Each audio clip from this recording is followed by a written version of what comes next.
அந்த பரிகாரம் பண்ணா அவங்களோட கஷ்டங்கள் வந்து சரியாகும்னு நினைச்சிட்டு அவங்க பண்றாங்க. ஆனா அவங்களோட கஷ்டங்கள் வந்து சரியாகுதா? நீங்க யார்கிட்ட போறீங்க? ஒண்ணு சாமி கிட்ட போறீங்க, இல்ல ஜோசிகார்கிட்ட போறீங்க, இல்ல ஊர் இல்ல யாராவது கோயில் வச்சு. இதுக்கு எதுக்கு நீங்க சாமியார்கிட்டே சித்தரிக்கீங்க, ஜோசிகார்கிட்டே போனோம்? ஒரு சாமியார குழுமி இருக்கக்கூடிய எல்லா மக்களும் நம்புறாங்க. ஒரு இடத்த கூட்டமா பார்த்தா நமக்கு ஒரு நம்பிக்கை வரும்ல, அந்த நம்பிக்கையின் அடிப்படையில தான் நம்ம அவங்கள போய் பாக்குறோம். அந்த டைம் வந்த அப்புறம் தான் உங்க மூளை என்ன பண்ணோம், பாடிக்கு வந்து ஒரு கமெண்ட் கொடுக்கும், இவன் என்ன தூங்கிட்டானா ஒழிச்சுட்டு இருக்கா பாரு. அப்பதான் அந்த கை காலெல்லாம் அசையிறது. இப்போ ஒரு மனிதன் வந்து இன்னொரு மனிதனோட அந்த எண்ணத்தை புரிஞ்சிக்க முடியுமா? இப்போ நம்ம 2 பேரும் காமனா பேசிக்கிட்டு இருக்கோம், நீங்க என்ன நினைக்கிறீங்க, அடுத்து என்ன பண்ண போறீங்க அப்படிங்கிறது என்னால வந்து கணிக்க முடியுமா? சின்ன பிராக்டிஸ் சொல்றேன், தினமும் பண்ற பிராக்டிஸ். இது ரெகுலரா பண்ணீங்கன்னா உங்களுக்கு போக அந்த எண்ணம் ஓட்ட குறையும். உண்மையில அந்த இடத்துல ஏதாவது சக்தி இருக்கா? கோயில்ல இருக்கிற சக்தி கேக்குறீங்களா? ஆமா, கோவில்ல இருக்கிற சக்தி. கோவில்ல சக்தி இருந்தாலும் அந்த பரிகாரத்துக்கு சக்தி இருக்கும். கோயில் வேற பரிகாரம். அதனால என்ன பண்ணோம், எனக்கு என்ன வேணும்னு எனக்கு தெரியாது, நீ என்ன எனக்கு நல்லது நினைக்க நீ எனக்கு கொடுன்னு சொல்லி கப்பல் போய் சரண்டர் ஆயிடும்.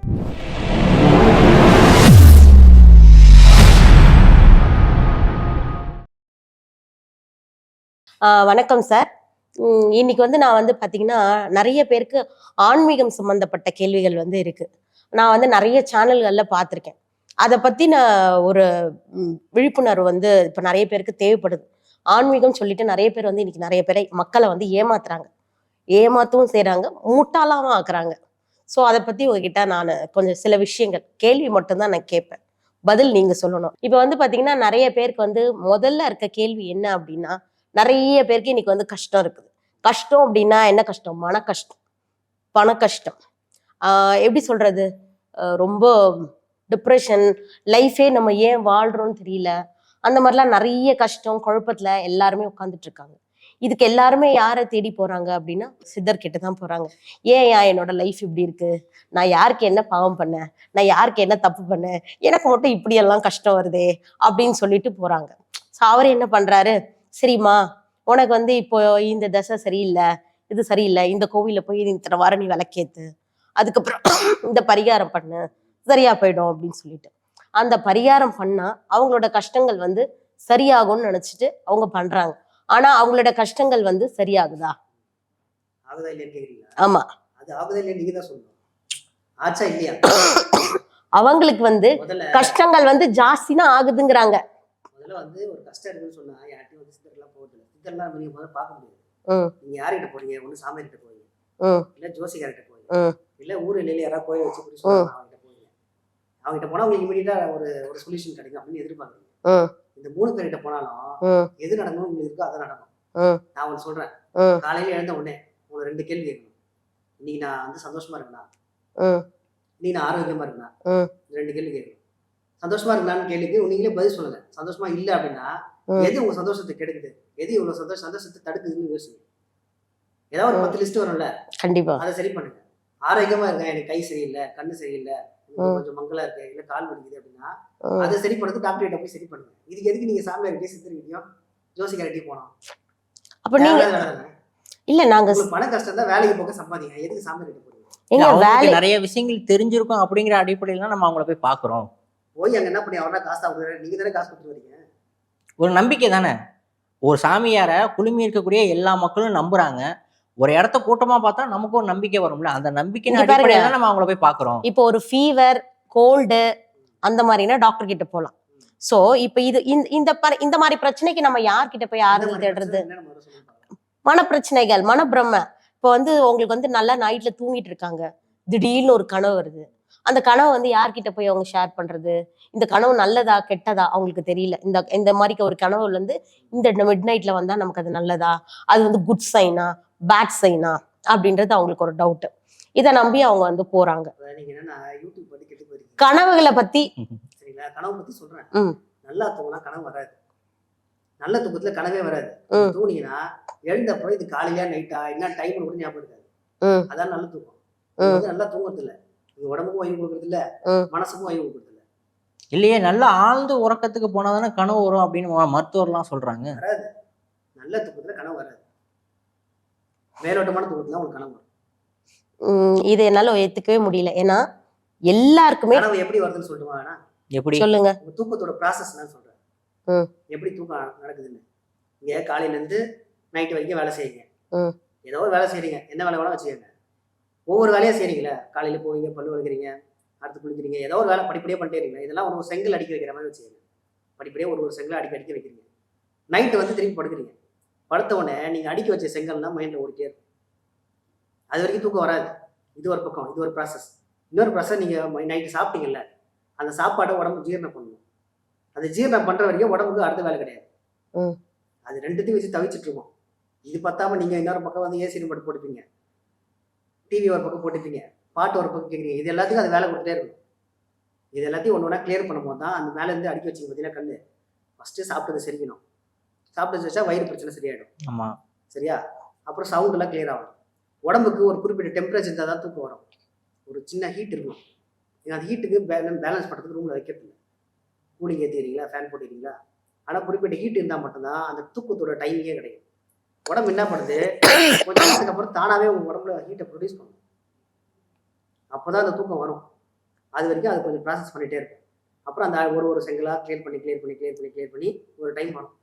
அந்த டைம் வந்த அப்புறம் தான் உங்கள் மூளை என்ன பண்ணும், பாடிக்கு வந்து ஒரு கமெண்ட் கொடுக்கும், இவன் என்ன தூங்கிட்டானா முடிச்சுட்டு இருக்கானா பாரு அப்படின்னு. அப்போ தான் அந்த கை கால்லாம் அசைகிறது தெரியும். அது தானே அப்படி இப்படி அசையும். யாராவது நல்லா நம்மள அறியாமலே. ஆமாம், அறியாமே அசையும். அது கமெண்ட் நீங்களா கொடுத்தீங்க? ஆட்டோமேட்டிக்கா அசையுதுல. நம்ம தூங்கும் போது இப்படி பரல்றோம், அப்படி பரண்டு படுப்போம். விரண்டு படுக்கிறது வேற. படுத்திருக்கும் போது அப்படி கை அப்படி அசையும், கால் அசையும், திருப்புற மாதிரி தெரியும். நமக்கு தெரியாது. ஆக்டிவா இருக்கா? நமக்கு அந்த விஷயம் தெரியாது. ஆனா முழிச்சிட்டு இருக்க ஒரு நபர் தெரியும், இன்னும் தூக்கத்துல இவன் கை கால்லாம் அசைச்சிட்டு இருக்கான் அப்படின்னு. உங்களாலே சென்ஸ் பண்ண முடியாது. அதுக்கப்புறம் தான் உடம்பு வந்து ரிலாக்ஸ் ஆகும். ரிலாக்ஸ் ஆன அப்புறம் தான் தூக்கத்தோட ப்ராசஸ் மூளை என்ன பண்ணும், ஒரு சுரப்பியை சுரக்கும். இப்போ தூங்க ஆரம்பிக்கலாம் அப்படின்னு. அப்போதான் தூங்க ஆரம்பிக்கும். அப்போதான் அதுக்குள்ளேயே உங்களுக்கு 4 மணி ஆகிடும். திருப்பி நீங்கள் அலாரம் வச்சு எழுந்துடுறீங்க. அப்புறம் எங்கே அந்த மூளைக்கும் உடம்புக்கும் தேவையான தூக்கம் வந்து நம்ம கொடுக்கறது இல்லை. அதனாலதான் கனவு வருது. கனவுக்கு இதுக்கு சம்மந்தம் இல்லை, தூக்கத்தோட ப்ராசஸ் தான் சொல்றேன். இப்போ படுத்த உடனே சில தாட்ஸ்லாம் ஓடிட்டே இருக்குங்களா, அதுதான் உங்களுக்கு அந்த கனவாகும். முடிச்சுட்டு இருக்கும்போது வந்தா எண்ணம், தூங்கினப்போ வந்தா கனவு. தான் வித்தியாசம். இப்போ ஒரு மனிதன் வந்து இன்னொரு மனிதனோட அந்த எண்ணத்தை புரிஞ்சிக்க முடியுமா? இப்போ நம்ம 2 பேரும் காமனா பேசிக்கிட்டு இருக்கோம், நீங்க என்ன நினைக்கிறீங்க, அடுத்து என்ன பண்ண போறீங்க அப்படிங்கிறது என்னால வந்து கணிக்க முடியுமா? முடியும். அது எப்படி?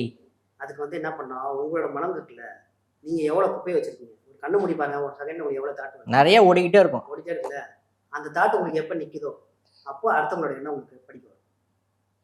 அந்த தாட்டை நுப்பாட்டுறதுக்கு ஏதாவது வழிமுறை இருக்கா? அதுக்குதான் ஏகப்பட்ட பயிற்சிகள் இருக்கு. ஏதாவது 1-2 பயிற்சி ஏதாவது சொல்ல முடியுமா? தாராளமா சொல்றேன். நான் ஒரு சின்ன ப்ராக்டிஸ் சொல்றேன். தினம் பண்ற ப்ராக்டிஸ். இது ரெகுலரா பண்ணீங்கன்னா உங்களுக்கு போக போக அந்த எண்ணம் ஓட்ட குறையும். நைட்டு போய் தூங்குறீங்களா, படுத்தவொடனே தூங்குறீங்களா, படுத்தவொடனே எங்கெங்கேயோ ஓடுதுல உங்களுக்கு என்னன்னா, அது நிறுத்தத்துக்கு ஒரு வழி சொல்றேன். காலையில டே ஆரம்பிச்சதுலேருந்து இன்னைக்கு நைட்டு என்ன பண்ணீங்கன்னு அப்படியே ரிவர்ஸ்ல ஓட்டி பாருங்க. ஸ்ட்ரைட்டா இல்லை, ரிவர்ஸ்ல ஓட்டி பாருங்க. ஓகே, புரியுதா? நான் ஃபர்ஸ்ட் செஞ்ச விஷயத்த கடைசியா நைட்டு படுத்துருக்கீங்களா, இதுக்கு முன்னாடி என்ன பண்ணேன், இதுக்கு முன்னாடி என்ன பண்ணேன், அப்படியே வரிசையா போய் காலையில தூங்குறீங்க அப்படின்னா அது வரைக்கும் வரணும். அப்படி உங்களால கரெக்டா போக முடிஞ்சிச்சுன்னா உங்க மைண்ட் வந்து சரியா டிராவல் பண்றதுக்கு ஒரு வார்ம் அப் எக்ஸசைஸ் கொடுக்குறீங்கன்னு அர்த்தம். அப்ப இல்ல, நம்ம இடையில மறந்துருப்போமே, இந்த விஷயங்கள்லாம் மறந்து போயிருக்கோமே. ட்ரை பண்ணுங்க, எவ்வளவு தூரம் எடுக்க முடியும். ஒரு 10 நிமிஷம் வரட்டும், இல்லை 1 மணி நேரம் வரட்டும், இல்லை 2 மணி நேரம் வரட்டும், எவ்வளவு தூரம் வரட்டும். ஆனா இது ஒரு கண்டிஷன் இருக்கு. நீங்க நினைச்சிட்டே இருக்கும்போது குறுக்க எப்ப ஸ்கிப் ஆகுதுன்னு கனெக்ட் பண்ணும் மைண்ட். டக்குன்னு வேற எங்கேயே போகும், வேற ஏதோ தாட்டு வரும், இந்த பக்கம் ஒரு தாட்டு வரும், அந்த பக்கம் ஒரு தாட்டு வரும், அதோட டிராவல் பண்ணி எங்கேயும் போயிடாது. அது முழுமையா நம்மளால இது கண்ட்ரோல் பண்ண முடியாது. கண்ட்ரோல் எதையும் மனசை கண்ட்ரோல் பண்ணனா செத்தா படுத்த முடியும். நீங்க சொல்றது யாரும் கிடையாது. நீங்க சொல்ற வழிபடுத்தலாம். அப்போ சாமியாரெல்லாம் மனசை வந்து கண்ட்ரோல் பண்றாங்க அப்படிங்கிற ஒரு சொல்லாடல் இருக்கு. மனசை வந்து கண்ட்ரோல், மனம் வந்து வேற, எண்ணங்களின் தொகுப்பு தான் மனம், எண்ணங்களின் எழுச்சி தான் மனம், அது வேற. மனசை வந்து புரிஞ்சுக்கலாம், அதை கவனிச்சிங்கன்னா அது நின்றோம், அதுக்கு வேலை கொடுத்தீங்கன்னா அழைச்சிட்டே இருக்கும். அப்போ இவ்வளோ மக்கள் வந்து கோவிலுக்கு போறாங்க, நிறைய பரிகாரம் பண்றாங்க. அப்போ உண்மையிலேயே போறவங்களுக்கு எல்லாமே அந்த பரிகாரம் நடக்குதா? உண்மையிலே அந்த இடத்துல ஏதாவது சக்தி இருக்கா? கோயில்ல இருக்கிற சக்தியை கேக்குறீங்களா? ஆமா, கோவில்ல இருக்கிற சக்தி. கோவில்ல சக்தி இருந்தாங்கன்னா அந்த பரிகாரத்துக்கு சக்தி இருக்கும். கோயில் வேற, பரிகாரம் வேற. அப்ப அந்த கோவில்ல ஏதாவது ஒரு சக்தி இருக்கா? அந்த சக்தி மூலமா மக்களுக்கு வந்து தொடர்ச்சி ஏதாவது நல்லது நடக்குமா? அதாவது கோயில்ல என்ன சக்தி இருக்குன்னு கேக்குறீங்களா? ஆமா. கோயில்ல எந்த மாதிரி சக்தி இருக்குன்னு கேக்குறீங்க? ஆமா. கோயில்ல ஒரு எனர்ஜியை சேவ் பண்றாங்க. எப்படி நீங்க செல்லுல பேட்டரி சேவ் பண்றீங்களோ, எனர்ஜி சார்ஜ் போட்டு வைக்கிறீங்களே, அந்த மாதிரி கோயில்ல அந்த அந்த கர்ப்பகிரகம் பார்த்தீங்களா, அது வந்து இருட்டா இருக்கும். ஏன்னா அது காஸ்மெட்டிக் ரிசீவ் பண்ற கெப்பாசிட்டி, அதுக்காக இருட்டா இருக்கும். மேல ஒரு பிரமிட் ஷேப்ல இருக்கும், ஒரு கூம்பு வடிவில் இருக்கும். நீங்க கோயிலா இருக்கட்டும், தர்காவா இருக்கட்டும், சர்ச்சா இருக்கும், எல்லாத்துக்கும் இதே ஃபார்ம். எல்லா மத வழிபாட்டு தளத்துலயும் அதே மாதிரி அமைப்பு தான் வச்சிருப்பாங்க. எதுக்காகனா அந்த கூண்டுல தான் வந்து அது இறங்கும். ஓகேங்களா? அதுக்கு மேல ஏதாவது தாமரை கம்பி அந்த மாதிரி ஏதாவது ஒன்று வச்சிருப்பாங்க. நீங்க வந்து இடிதாங்கி பார்த்தா கூட இதே செட்டு தான் இருக்கும். அந்த கல் இருக்கு பார்த்தீங்களா, அதை கல்லுன்னு சொல்லக்கூடாது, அது சில கடவுள் உள்ள சில உங்களுக்கு எந்த சிலை பிடிச்சோ வச்சுக்கோங்க. அதுக்கு கீழே சில ரத்தன கற்கள், வைர கற்கள், சில சில மூலிகைகள்லாம் வச்சு பதப்படுத்தி வச்சிருப்பாங்க. அதுக்கு மேலே அதுக்கு கீழே ஒரு எந்திரம் வரும், அதாவது வரையறுக்கப்பட்ட எந்திரம். இந்த கோயிலுக்குன்னு ஒரு ஒரு கரெக்டான ஒரு ஜாதக முறையெல்லாம் பார்த்து அதுக்கான திசையெல்லாம் கணக்கு பண்ணி அந்த இடத்த தேர்ந்தெடுத்து அந்த கோயில் வச்சிருப்பாங்க. இந்த கல் இருக்கு பார்த்தீங்களா, மேலே இருக்க சிலை, கல்லுன்னு சொல்கிறேன் நினைக்காதீங்க, உங்களுக்கு புரியறதுக்காக சொல்கிறேன். புரியுது. அந்த மேலே இருக்க சிலை என்ன பண்ணோம், காஸ்மிக்கை ரிசீவ் பண்ணி இந்த தகட்டு கல், இங்கே கற்கர்லாம் இருக்குல்ல, கீழே இருக்க கற்கள், அந்த கற்கள்லாம் அந்த எனர்ஜியை ரிசீவ் பண்ணிருக்கும். அதுக்கு முன்னாடி அந்த இருட்டுக்கிட்ட நீங்கள் தீபத்தையோ ஒளியோ எழுப்பும் போது அந்த எனர்ஜி எதிரொலிக்கும். அப்போ அது பேட்டரியாக வந்து அந்த சிலைக்கிட்ட வரும். அப்போ எதிர்க்க இருக்காங்க பார்த்தீங்களா, அவங்க கிட்ட ஸ்ப்ரெட் ஆகும். இது கோயில் எனர்ஜி. ஆனால் அந்த எனர்ஜியை ரிசீவ் பண்ணுறதுக்கு உங்களுக்கு தகுதி வேணும். என்ன தகுதி வேணும்? நீங்க அதை ரிசீவ் பண்ற மனநிலைமையில அங்கே போனோம். அங்கே போயிட்டு வந்து காசுல செருப்பு காணா போயிடாம பார்க்கணும், அங்கே போய் மனசு வந்து அலப்பாஞ்சிக்கிட்டே இருக்கும், வந்து பிரச்சனை இல்லாமல் இருக்கணும், இப்படி கேட்டீங்கன்னா அந்த ரிசீவ் பண்றதுக்கு வாங்குற கெப்பாசிட்டி உங்களுக்கு இருக்காது. அப்ப அதுக்கு ஓடிட்டே இருக்கும். அப்ப அதுக்கான தன்மையை நம்ம எப்படி உருவாக்கிக்கணும், அந்த எனர்ஜியை ரிசீவ் பண்ற அளவுக்கு? அங்கே போனால் அமைதியாக இருக்கணும், அவ்வளோதான். எதுவும் நினைக்காம எதுக்காக போனீங்களோ அதை நினைச்சுக்கணும். நீங்க எதுக்கு போனீங்க கோயிலுக்கு? எனக்கு ஏதாவது நல்லது நடக்கணும் அப்படின்னு நினைச்சுதான் போயிருக்கோம். நல்லது நடக்கணும் போனீங்க, உங்களுக்கு விட்டுருங்க, உங்களுக்கு நல்லது. ஏன்னா உங்களுக்கு எது நல்லது கிடையாது உங்களுக்கு தெரியுமா? புரியாது. நீங்க போய் ஒன்று கேட்குறீங்க, ஒன்று கிடைக்குது, அது உங்களுக்கு தேவையானதா தேவையில்லை, அந்த நேரத்துக்கு தேவையுடையதானா நம்ம போய் கேட்க போறோம்? அப்படி கிடையாது. இப்போ நான் ஒரு உதாரணம் சொல்றேன். என் மகரேஷ் கிட்ட வந்து ஒரு லேடி வந்தாங்க. அவங்க என்ன பண்ணாங்கன்னா வந்து மன்றத்தில் உட்காந்து அழுதுருந்தாங்க. ஏமா அழுகுறீங்கன்னு அவர் கேட்டிருக்காரு வேதாத்ரி மகரிஷி கிட்ட. அவங்க என்ன சொன்னாங்கன்னா, என் பொண்ணுக்கு வந்து ஒரு டாக்டர் மாப்பிள்ளை கேட்டேன், அதுக்காக நினச்சி அழுதுட்டு இருக்காரு, கொடுத்தாரா கடவுள் அப்படின்னு கேட்டாரு. ஆமாம் கொடுத்தாரு. அதான் நீங்கள் கேட்டதை கடவுள் கொடுத்துட்டாருல்ல, அப்படியே நீங்கள் அழுகுறீங்க அப்படின்னு கேட்டாரு. அவன் ட்ரக் அடிக்டால இருக்கான் அப்படின்னு. ஆமாம், நீங்கள் தப்பு பண்ணீங்க, நீங்கள் ட்ரக் அடிக்ட் இல்லாத டாக்டர் மாப்பிள்ளை வேணும் இல்லை கேட்டிருக்கணும் அப்படின்னு. இந்த மாதிரி உங்களால் கேட்க முடியுமா? சாத்தியம் இல்லை. அந்த நேரத்துக்கு என்ன தேவையோ அதை மட்டும் கேட்போம். திருக்குறளே கூட இருக்கு, வேண்டுதல் வேண்டாதல் இல்லாதடி சேர்ந்தாக்கு யாண்டும் விரும்பையிலும் ஒரு திருக்குறளே இருக்கு. இல்ல நமக்கு தெரியுமா அந்த டாக்டர் வந்து ட்ரக் அடிக்டா இருப்பாருன்னு நமக்கு தெரியுமா? அதுதான். அதான் என்ன பண்ணோம், எனக்கு என்ன வேணும்னு எனக்கு தெரியாது, நீ என்ன எனக்கு நல்லது நினைக்கிறீங்க நீ எனக்கு கொடுன்னு சொல்லி அப்புறம் போய் சரண்டர் ஆயிடும். ஓகே, அப்படிதான் நாங்க கேட்கிறோம்.